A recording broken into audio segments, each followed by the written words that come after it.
வாங்கிக்க. என்னது இது? எம்மா பட்டு உனக்கு தான்மா, வாங்கிக்க. ரொம்ப நல்லா இருக்கு டி. அடியே நாத்து, இந்த வரேன். என்னது என் நாத்தனாரா? வா நாத்தனார் மாதிரிலாம் இல்லம்மா. என் நாத்தனாரு 50 kg தங்க கட்டி. அதான் 50 கிலோ இருக்கா.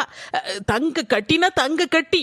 கருங்கல்லுல போட்டு உரசுனாலும் அவ தங்கம் தான், தகரம் இல்ல.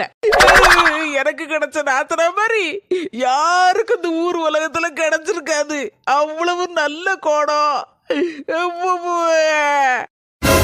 சத்தியமா சொல்லுதேன் சிம்ரன், இவதான் 7 ஜென்மத்துக்கும் என் நாத்தனாவா வரணும். பாவி ஏதோ பிளான போட்டுட்டா. ஏடி அலர்ட் ஆயிருடி. அவ ஆட்டைய போடுறதுக்கு நிக்கா. அதுக்கு தான் இப்படி கிடந்து ஒப்பாரி வச்சிட்டு கிடக்கா. என்கிட்ட இப்படிதான் ஒரு நாள் ஏமாத்தி போட்டா உசாராயிரி. ஏம்மா அண்ணிய பத்தி அப்படி எல்லாம் சொல்லாதம்மா. அவங்க ரொம்ப ரொம்ப நல்லவங்க. இந்தாங்க அண்ணி பட்டு, உங்களுக்கு தான் எடுத்துட்டு வந்தேன்.